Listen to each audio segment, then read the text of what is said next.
Corinthiens, le chapitre 12. La fille, regarde-moi le verset 7. Et puis, Gaïch, Philippiens 3, verset 8.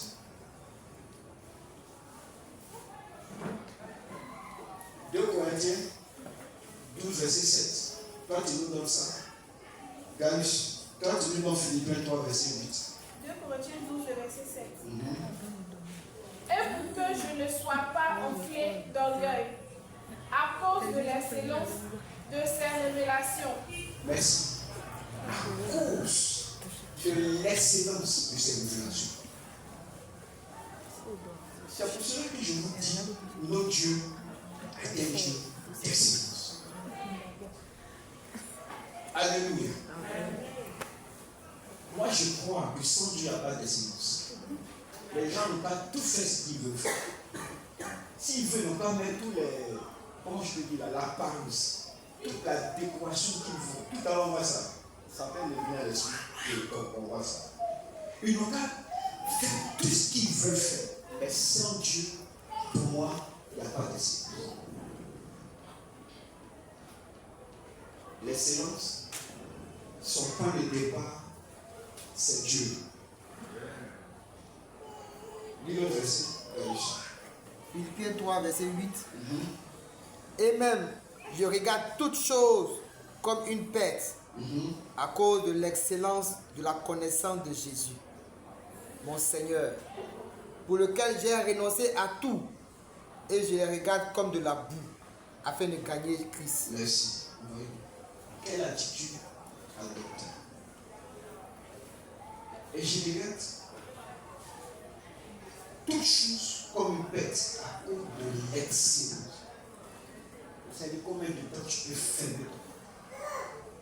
Combien de fois tu peux te priver des compagnies? Non, on va aller prendre un pot, non, on va sortir un peu, non, on va aller à la plage, non, on va faire ça un peu, non, on va faire ça un peu. Tu as trop fait ces choses. Trop. Mais est-ce que tu as eu le temps de gagner l'excellence de Dieu? Est-ce qu'il t'est arrivé de prendre le temps pour que l'excellence de Dieu t'a faite et que ta vie elle soit excellente devant Dieu? Est-ce que tu as réfléchi à cela? Donc les 24 vivants, Moïse, ils se sont prosternés devant le Seigneur. On va voir l'exemple de Jésus. Prends Matthieu. Prends Matthieu. Le chapitre 4. Je crois bien. Non, avant Matthieu 4. Prends Matthieu 26. Voilà, avant 4. 39. Matthieu 26, 39. Matthieu 26, le verset 39. Puis, ayant fait quelques pas en avant, il se jeta sur sa face et pria ainsi. Merci. On en parle de Jésus encore en chair et en os. Jésus sur terre. Mais à Gethsémani, pendant qu'il va dans une rencontre de prière avec ses disciples, ayant fait quelque part, il se. Qu'est-ce qu'on a dit? Après il se jeta. Il se jeta sur sa face. Il se jeta sur sa face. C'est la définition de la constellation que je viens de donner tout à l'heure. Mais si tu veux continuer. Jésus, fils de Dieu unique. Mais quand il devait prier, il se jette face comme tel. Là, tu l'as fait combien de fois? Les pieds sont croisés sur vous deux.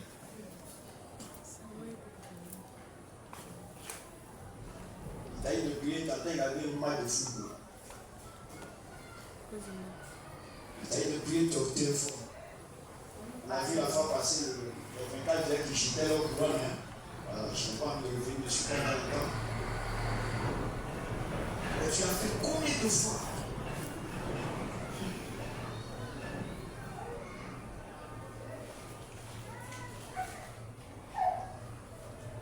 Ce que je m'avais dit est très important, l'autre pied.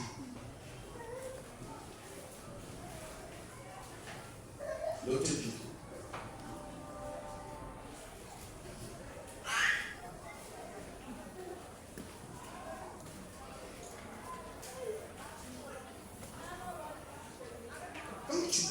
prosterne devant la divinité suprême, devant Dieu le Père, est une marque de ton appartenance, de ta soumission vers Dieu, ou bien de ton obéissance vers Dieu. Toutefois que tu obéis au principe de la parole de Dieu, au commandement de Dieu, c'est une prosternation. Quand Dieu dit ne vole pas et qu'effectivement tu exécutes cela, c'est une prosternation. Parce que tu acceptes la parole de Dieu comme il se doit. Quand Dieu dit ne vole pas, et que tu ne voles pas, tu vois quelque chose de tout, tu lui donnes. C'est une prosternation. La prosternation est un signe d'obéissance. La marque, c'est le geste que tu fais. Mais la pratique, c'est ta conduite et c'est ton comportement. Ça veut dire que si quelqu'un dit il se prosterne devant Dieu, qu'il n'est pas prêt à obéir à la parole de Dieu, c'est un faux chrétien, c'est un menteur, c'est un faux pasteur.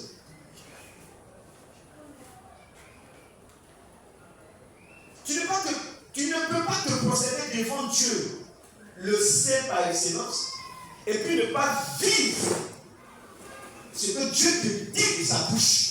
Parce que quand tu te prosternes, c'est devant le roi de rois et devant Dieu. Il est la parole.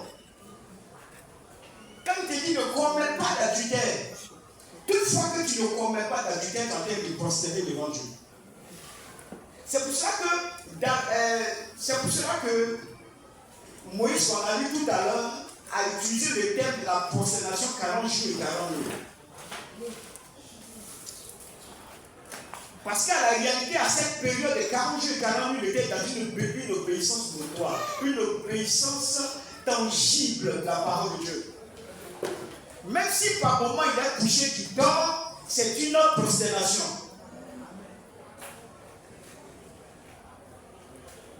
C'est ça, ce matin, je ne vous parle de mystère de la prosternation. C'est un mystère. Dieu me dit, pasteur Abou, ne commets pas d'impudicité. Et je dois obéir à ce principe de Dieu. C'est une prosternation. Le signe et la marque de ton obéissance se trouvera dans ta conduite de chaque jour.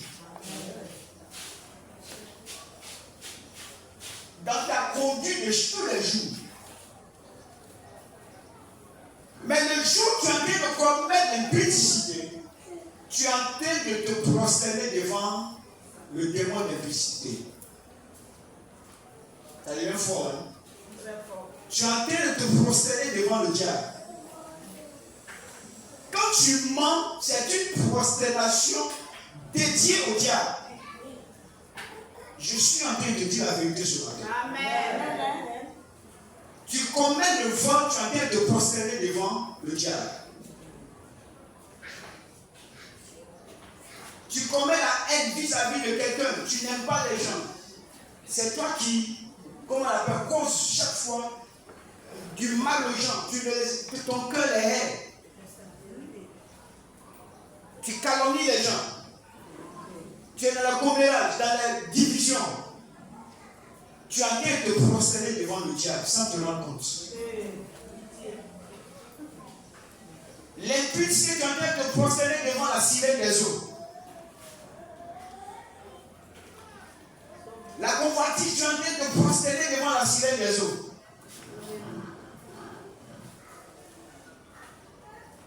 Faites attention à la vie que vous menez sur terre, au risque de ne pas vous prosterner devant le diable. En Matthieu le chapitre 4, dis-moi cela maintenant. Matthieu 4.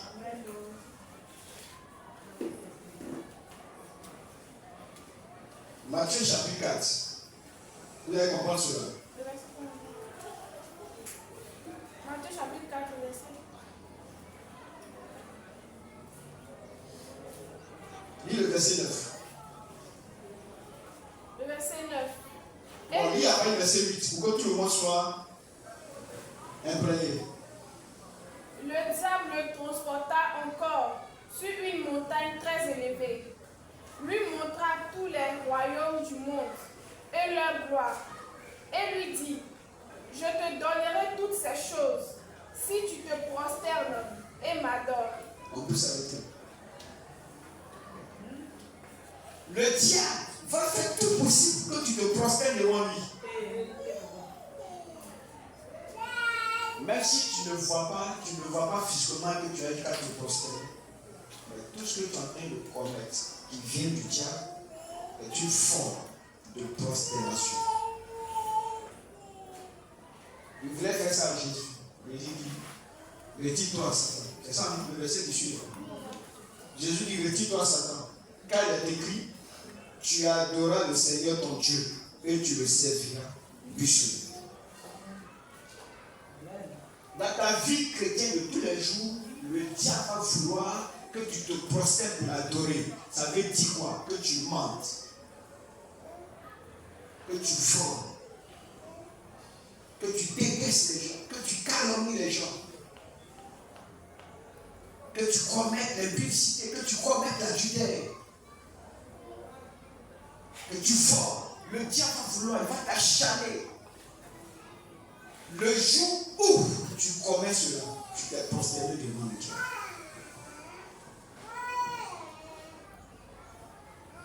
Tu es en train d'adorer le diable. Tu es en train de lever le diable. Tu es en train de glorifier le diable. Qu'est-ce qui s'est passé au temps de Daniel et ses compagnons? On revient, on voit la lecture de ça. Qu'est-ce qui s'est passé? Vous avez remarqué que la Bible de Daniel, chapitre 3, verset 5. Prends Daniel. Il va y avoir quelque chose. Avant le verset 5, je vais prendre le livre. On va remonter un peu le verset. Prenez Daniel. Si vous ne voyez pas l'écriture à cause du noir, là, vous pouvez pas en Bible. Là, c'est encore plus aisé et facile. Daniel 3. Daniel 3. Ok, commence avec le premier verset. Daniel 3, le verset 1. Le roi Nebuchadnezzar. Le roi Nebuchadnezzar, oui, fit une statue d'or. Oui. Haute de 60 coudées. Et large de 6 coudées. Il l'a Si on veut traduire, c'est 30 mètres de hauteur. 30 mètres, tout va être 30 mètres de hauteur. Et puis 3 mètres de large. Donc la statue était imposante. Parce que aucun humain n'a 30 mètres. Mais la statue a 30 mètres. Continue. Il la dressa dans la vallée de Dura, dans la province de... Non, on va sauter tout ça. On saute tout ça.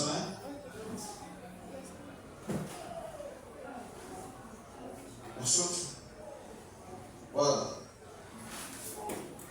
Verset 4. Au verset 4. Un héros cria à haute voix. Voici ce qu'on vous ordonne. Peuple, nation, hommes de toute langue. Au moment où vous entendrez le son de la trompette, du chalumeau, de la guitare, de la sambuc, du spantélion, oui. de la cornemuse et de toutes sortes d'instruments de musique, vous vous prosternerez et vous adorerez la statue d'or, qu'a élevé le roi Nebuchadnezzar. Quiconque ne se prosternera pas et n'adorera pas sera jeté à l'instant même au milieu du fournaise ardente. Merci, on s'arrête là. Vous voyez ce que le roi a fait. Une statue a été élevée, érigée en son 30 mètres de hauteur, 3 mètres de large, une statue imposante. Et le peuple devait adorer les statues. Mais quelle adoration? Dès que la louange commence, la guitare, toutes ces choses résonnent comme on fait la louange à l'église. Tout le peuple doit se prosterner face contre terre pour marquer leur soumission, leur obéissance à la statue. Mais la réalité, derrière la statue, il y a le diable. Parce que le diable ferait d'adorer. Et quand les gens sont dans ça, vous allez voir que tout seul de débauche, de perversion est dans la vie et dans la cité. À cause du fétichisme.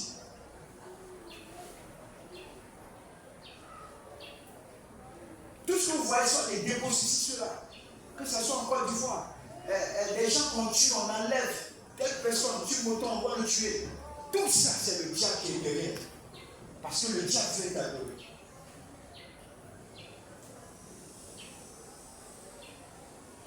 Mais les gens ont fait l'exception. Daniel a fait l'exception. Ses compagnons ont fait l'exception. Ils ne se sont pas prosternés. C'est ce qu'il a fallu, comment on appelle, dans la fournaise ardente. Il a fallu qu'on les jette dans la fournaise ardente. Et Dieu les a délivrés. Parce qu'ils n'ont pas voulu se souiller. C'est pour ça que je dis que quand tu fais des choses que Dieu n'aime pas, c'est une forme de prosternation à cette divinité païenne. Eux, à leur temps, ils ont refusé. Cela s'est traduit par leur comportement, leur attitude. Il y a des choses, tu ne sais pas ce que c'est pour t'aider là. Les gens voient des faits de génération, ils ne savent pas ce que c'est. Des faits liés au fétichisme. Les gens dansent, ils tombent en danse. À un moment, ils se prosternent. Même quand physiquement, ils ne se sont pas prosternés. Dans la force spirituelle, ils se prosternent. Ils se prosternent. Parce que ce qu'ils sont en train de faire ne glorifie pas le Seigneur. C'est une forme de prosternation. Sans te rendre compte. Tu fais allégeance au diable. Ça veut dire que tu es d'accord que le diable domine ta vie. Et les esprits rentrent. Ils vont dominer ta vie. Et c'est eux qui vont te guider ou même te téléguider. Tout ce que tu fais est guidé par le diable, téléguidé par le diable. C'est pour ça que les 3 jeunes gens amis de Daniel se sont abstenus. Ils savaient ce que c'est. Toi qui aimes aller dans les fêtes, ceci, cela. Non, il y a du monde. Non, c'est ce qu'on avait fait au village, c'est génération, c'est ceci, cela. Et des chrétiens se laissent aujourd'hui glisser, baigner par ces choses. Tu t'en vas chercher quoi dedans? Où le diable est levé, il est adoré.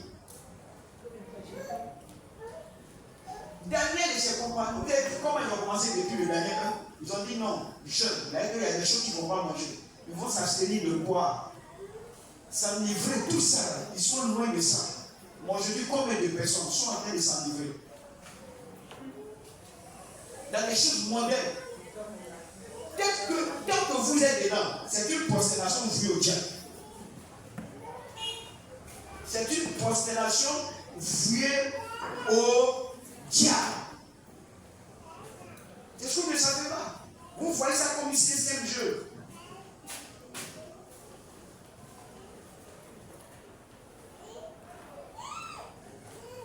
Je n'ai pas donné de référence, mais j'en ai donné. Ok. Lis Romains 1, le chapitre 4. Romains 1, chapitre 4. Verset 4 plutôt. Romains 1, verset 4. Romains 1, le verset 4. Est déclaré fils de Dieu. Romains 1, 4. C'est Romains? Oui, Romains chapitre 1, le verset 4. Oui. Est déclaré fils de Dieu avec puissance, selon l'esprit de sainteté, par sa résurrection d'entre les morts. Jésus-Christ notre Seigneur. D'accord, je vais voir quelque chose. C'est que je me suis trompé dans la même chose. C'est pas ce verset que je cherche. Je suis en train de vérifier ça.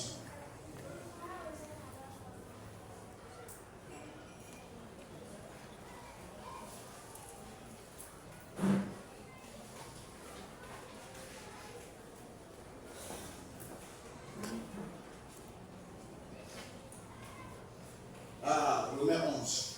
Excuse-moi, tu as raison. Romains 11, verset 4. C'est bien marqué 11 sur la feuille. Mais ici, il n'y a pas de. Romains 11, verset 4. Romains chapitre 11, le verset 4. Mais, quelle réponse Dieu lui fait-il? Je me suis réservé 7000 hommes qui n'ont point fléchi le genou devant Baal. De même aussi, dans le temps présent. Non, merci, c'est bon. Romains 11, c'est ça, non? Verset 4. Romains 11, verset 4.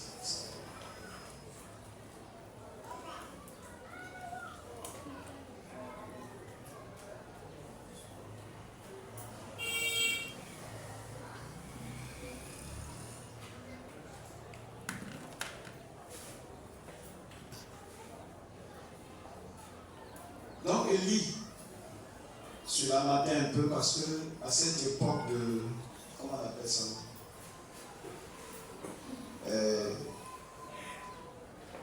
à cette époque d'apostasie, une femme, le roi Akab, sa femme s'est acharnée, tuer les prophètes, faire la pollution, que les prophètes se postaient devant des balles. Être deux tués. D'autres effectivement se sont postés devant Baal. Élie, voilà la mission immense, gigantesque. Il se disait ceux qui ne pouvaient pas. Mais Dieu lui donne une réponse. Dans sa lamentation, dans son recueillement, dans ses plaintes, il ne pouvait plus. Et voici ce que Dieu dit. Mais quel bon Dieu lui fait-il? Je me suis levé 7000 hommes qui n'ont pas fléchi le genou devant. Ça veut dire que d'autres prophètes ont fléchi le genou devant Baal. Comment? Par l'impudicité, par l'apostasie, par la rétrogradation. La personne va plus à l'église, elle commence à boire. Parce que fléchir, c'est dans le même sens que prosterner. Fléchir les genoux, tout à l'heure vous appelez la genou. C'est dans le même sens que la prosternation. Aujourd'hui, ce n'est pas seulement physique comme tu vas le faire. Mais toute sorte d'abomination est une sorte de prosternation.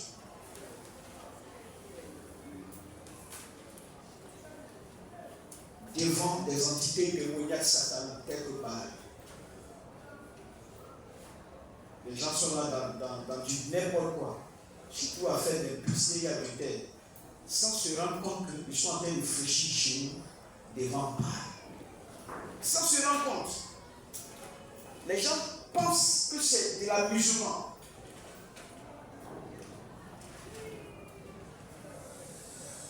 Toi, tu dois commettre un péché pour jouir juste un plaisir sexuel. Or, tu es en train de vendre ton âme au diable. Tu ne te rends même pas compte des conséquences négatives, des conséquences catastrophiques, du désastre que cela va créer dans ta vie. Parce que le diable trouvera une porte d'entrée suffisante dans ta vie. Du fait que tu as prêté allégeance au diable. Ne te procède pas devant n'importe quelle entité. Amen. Et d'ailleurs, ne te procède pas devant un homme, ne te procède pas devant qui? Amen. Un homme appelé Mardochée a démontré cela à Haman. On va dire cela. On va dire cela. Dis-moi Esther 3, verset 2. Esther 3, verset 2. Un homme appelé Haman a démontré cela. Un homme appelé Mardochée a démontré cela à Haman. Esther 3, verset 2.